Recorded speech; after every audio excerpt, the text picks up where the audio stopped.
This is Yorkshire Television. Now, earlier than usual on a Saturday, it's news time at 4:45.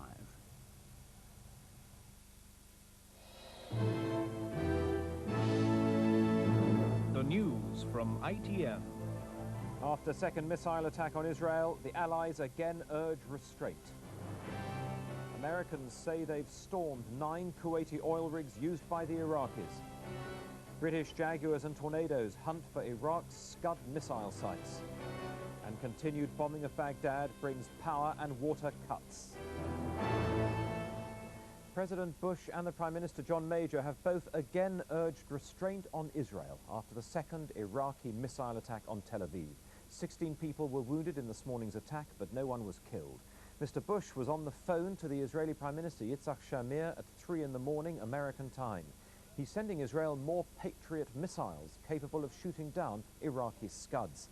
Mr. Major called Mr. Shamir too. He said Israel would be showing great statesmanship if it did not strike back. Saddam Hussein has now twice sent extremely dangerous weapons into the middle of a built-up area where there are a large number of civilians in a country that is not a party to this particular conflict. I think that is quite literally an act of terror and will be seen as such. The Israeli cabinet is meeting now to decide whether to retaliate. Many ministers think retaliation is likely. Colin Baker's report is subject to restrictions imposed by the Israeli authorities. The missiles came at daybreak. A pall of smoke rising over the first strike area as the air raid sirens echoed over Tel Aviv. The streets now deserted as they have been for the last 2 days. And then another hit.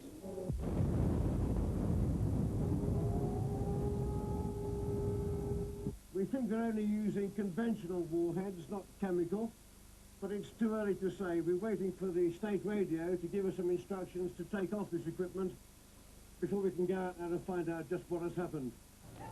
Escaping the blast areas was the first priority for those living nearby, though government radio warnings insisted people should seal themselves off in rooms at home. Craters left by the explosions contain shrapnel, believed by these military experts to be parts of Soviet-made Scud missiles. Although a strike had been expected for the second night running, this one coming in daylight was a total surprise. In the last 48 hours, the Israelis have, for the first time ever, come under missile bombardment. It is a new experience, and while there were no scenes of mass panic today, there is now an increasing atmosphere of tension and fear. At the hospitals, as the missiles landed, doctors and staff immediately put into practice their major disaster drill in the event not needed. Not all those taken to hospital were physically wounded. Some required a simple smile and a reassuring hand. In Jerusalem, at the Prime Minister's office, the government met, top of the agenda, retaliation. But the overriding consideration is the defense of Israel. We will take action to defend Israel. We have the right for legitimate self-defense. And I think that in due time we will exercise this right. More missile strikes are expected here, but so too is an Israeli military response. Colin Baker, ITN, Tel Aviv. US forces in Saudi Arabia have fired 2 Patriot missiles intended as a defense against Iraqi Scud rockets by mistake. They were exploded harmlessly. And the Americans say they have successfully stormed 9 Kuwaiti oil platforms. The Iraqis were using the platforms in the northern Gulf to fire missiles at Allied planes. An ITN camera crew filmed the evidence that missiles had been fired. For some minutes, 2 white plumes hung in the sky, marking their passage. Patriots are used to bring down Scud missiles, but the American forces admitted today they'd been fired by mistake. Today at 3:57, there were 2 Patriot missiles fired unintentionally from a location in Saudi Arabia. The missile firing resulted in no personal injuries or damage, and we are now investigating the cause of those launchings. The missiles were destroyed before they could cause damage.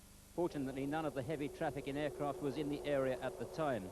In fact, the Saudi Arabians believe the Scud missiles no longer pose a threat to the major cities. Well, according to the latest report, I think there is no danger to the major cities at all, because most of his Air Force base have been shot down, and there is no danger whatsoever now. They believe the Scud missiles left could do no more than reach the edge of their territory. American forces are more cautious, but they did have one confirmed success to report. Ladies and gentlemen, last night the guided missile frigate, the USS Nicholas, and Army helicopters, together with a Kuwaiti patrol boat, engaged and neutralized Iraqi forces operating from 9 Kuwaiti oil platforms in the northern Arabian Gulf. 12 Iraqis were captured after this battle of the oil rigs. They are now the first prisoners of this Gulf War. Peter Allen, ITN, Riyadh. British Jaguar jets have been attacking Iraqi Scud missile launchers in missions going on through the day. All returned safely. From Bahrain, Mark Austin. British Jaguar planes back from a dawn raid on Iraqi targets in Kuwait. Every aircraft that went on this sortie returned, and more missions will be flown throughout the day. The targets, surface-to-air missile sites, and particularly Scud missile launchers. Senior officers say the Allied search for Scuds has taken on a new importance. We know of some more launch sites, unfortunately, because of the 3 that were launched against Israel this morning. But yes, we are finding more and attacking them as we find them. Unlike Tornadoes, single-seater Jaguars only strike in daylight. The pilots can see the target, but the enemy can also see them. Yeah, well, it's the first time I've ever seen tracer and stuff coming at me in AAA, but it certainly concentrates the mind a little. It's the longest minute of my life, I can tell you. Certainly a fairly frightening experience. Nothing can prepare you for it, so it's not difficult to say. Pretty just a lot of stuff going in there, and it looks pretty messy on the ground, so not very nice.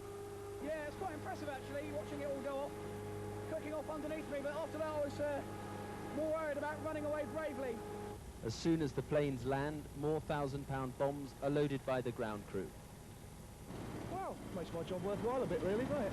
I put them on, they take them off. Got my screwdriver.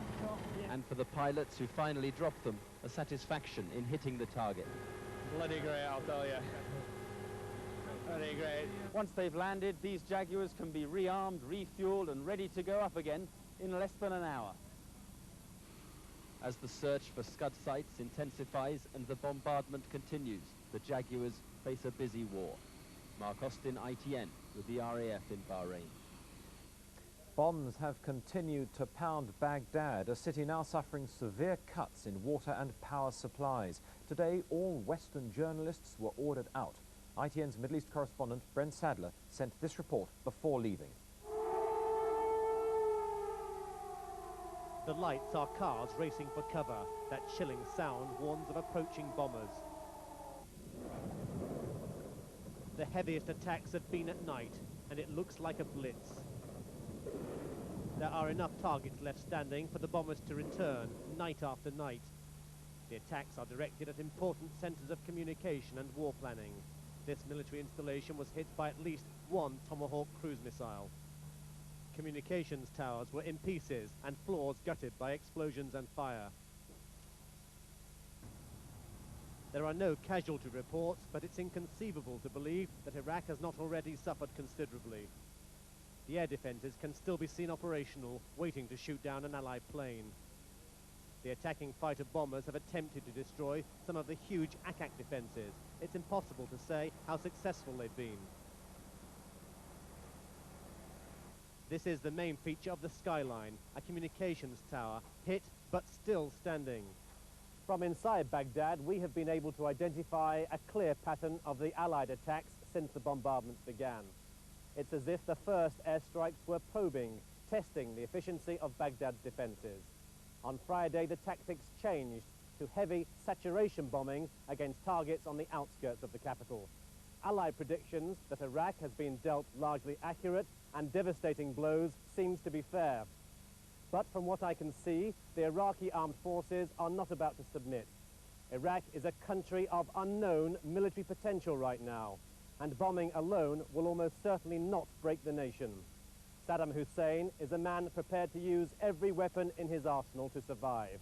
At some stage, the Allies will have to go into Kuwait and fight a land battle, a battle which Saddam Hussein still thinks he can win, not because he believes his army is stronger, but because Iraq can psychologically withstand more casualties than the Allies.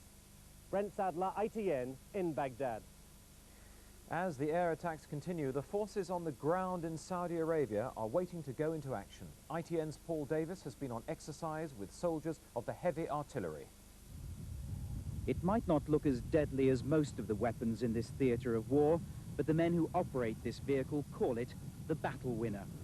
Officially, it's known as MLRS, Multi-Launch Rocket System. The pods it carries contain 12 rockets. This is state-of-the-art artillery, being used for the first time by the British Army. MLRS was brought into service months ahead of schedule because of the Gulf crisis. Today, what could be a last opportunity for practice firing.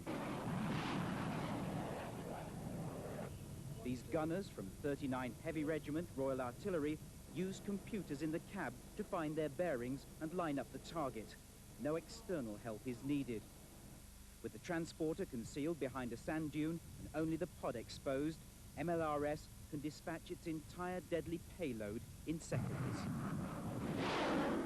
It has a massive capability for destruction.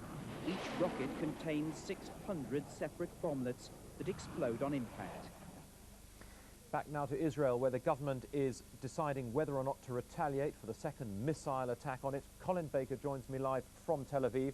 Colin, would the Israeli public stand for it if the government did not retaliate?